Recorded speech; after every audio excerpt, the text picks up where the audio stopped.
I really didn't want it to come to this, but Yo Hiori is now just Nest 2.0 with the way that he's glazing Isagi this chapter. Yo, what's going on everybody? It's Animasu, as always, bringing you guys an in-depth weekly chapter review. In today's video, I'm going to be giving you guys an analysis, some theories, and my opinions on chapter 233 of Blue Lock. If you guys enjoy these types of videos, please be sure to subscribe to the channel, comment on my videos, and even join the community Discord if that interests you. Thank you guys so much for tuning in, and please enjoy the video. Chapter 233, Key, starts off with us seeing a flashback of Yo Hiori's parents, who are obviously losing their minds. Now this flashback actually takes place when Hiori hurt his leg as a kid, and instead of his parents comforting him, they're only worried about his future in football, and how much money and time they've invested. At that moment, I realized my parents didn't even love me. I mean, damn, me too Hiori, but you don't see me getting flashback chapters. I'm just kidding guys. Anyways, as the scene is once again shown with Hiori's dad carrying him upstairs, we also, as always, get this brief little intro text. Seeing the intense battle around him, Hiori reignites his passion to play football. As he tries to live up to Isagi's expectations, how will Hiori view his past self, who hated those same expectations from his overbearing parents? I mean, the poor kid Hiori is literally crying here, because at that young age, he's already realized that instead of actually loving him, his parents just love his specs and football potential. We're then shown another flashback of Hiori kicking off the ball, presumably in one of his earlier leagues. He says that ever since that day with his leg, his passion and overall attitude for football are fueled from a different fire. Only playing before just to make his parents happy, Hiori's reason now is even worse than that. I'm only playing football to prevent my family from breaking up. Now while Hiori himself said that this was a disgusting and pathetic reason, we as the reader can obviously sympathize and understand here. Our boy Hiori didn't do anything wrong, except holding the controller in claw grip. This man definitely sweats hard. We're then next actually shown a zombie game that Hiori is sitting there playing, as we learn that he is aware of how pathetic his attitude is towards football. His problem though, is that he doesn't have anything else in the world that he can devote his life to. While just sitting in his chair mindlessly playing these games, Hiori's eyes even reflect the absolute hell that this poor guy has lived through. As we're then even shown a close-up of his face here, he explains that all he was doing is just coasting through life, trying to find anything at all to ignite his passion. On the opposite note, with some encouraging words, we then actually see a flashback of Karasu Tabito, who's seemingly talking to Yo Hiori. He's telling him that all of those expectations, all of the requirements that people place on him, he can just think about that later. What he really needs to do is start with himself and his own expectations. Hiori needs to believe in himself. Anyways, Karasu continues on, telling Hiori that he needs to find something that truly gets his blood pumping. If he can't even start there with his foundational ones, then he'll just be stuck forever, running in circles. Even while Hiori is thinking back on these motivational words, believe in myself. That's impossible. Hiori believes that expectations placed on him aren't beneficial, as they're instead just curses, chains weighing him down. Hiori so desperately wanted to get away from his parents, to get away from that house, that he actually joined Blue Lock solely for this reason. The chapter then once again flashes to another scene from Hiori's past, with this one actually being from Blue Lock's first selection. As Hiori is kicking off the ball with 16 seconds left, we also get to learn his initial Blue Lock ranking, which was 291. As he then successfully hits someone with the ball, effectively tagging them, Hiori is just thinking in his mind over and over, I don't want to go home. Hiori desperately held onto and clung to this ego, as it was the only way for him to truly be free. This next page is literally just flashback central with nothing else, as we're shown scenes from the third selection battle with Isagi and Nanase, his U20 showcase, and even the moment in this match, where his ego was truly sparked. Finally cutting back into the Ubers game, Raichi Jingo is screaming out for his team to stop the counter, as both Isagi and Hiori are sprinting towards Sendo. With the blonde-haired goat then actually whipping off a crazy pass to Barou, even Raichi is left looking totally shocked, as the tempo simply is going too fast.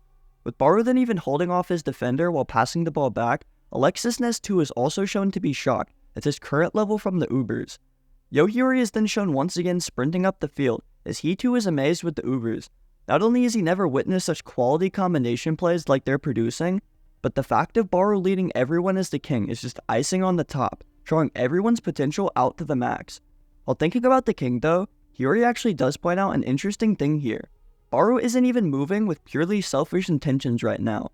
With Barou then once again receiving the ball as Aiku, Nico, and Lorenzo are all shown behind him, Hiori realizes even more about him. Even though Barou can be an asshole at times, the aura that he radiates is one that inspires people. It makes them trust and follow him. Hiyori's realization here is that players who are worthy of becoming the world's best strikers, they commonly have that ability to make people follow them.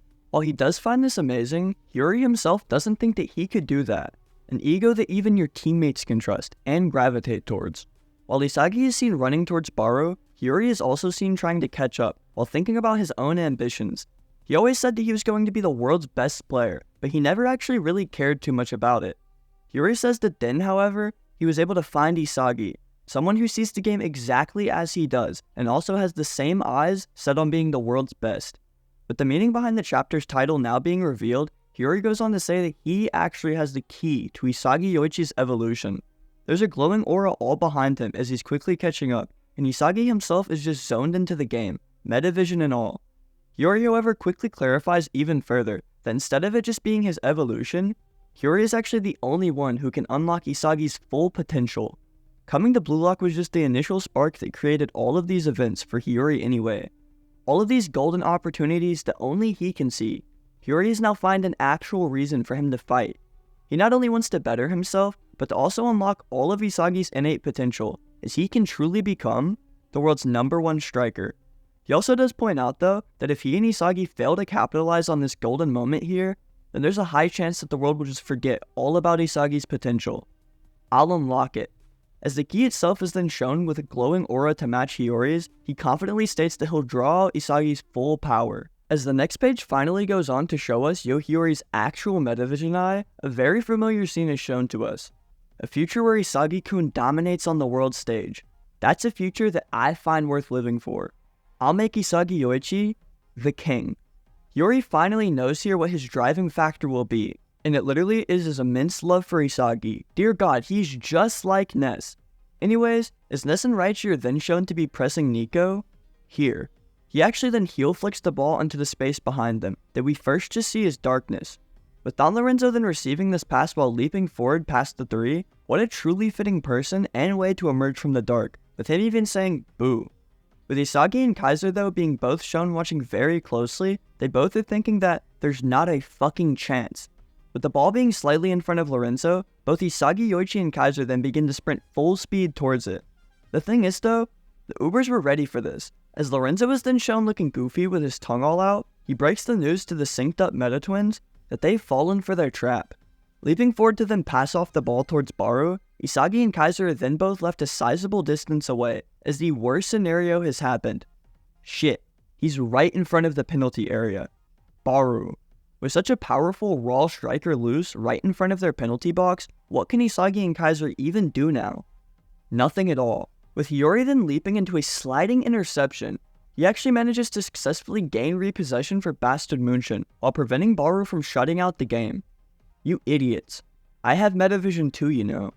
Let's go. Hiyori here is even getting back at Barou for all of that shit talk with some fighting words of his own. With Lorenzo and Barou both shown to be confused, a key is then shown entering a lock as well.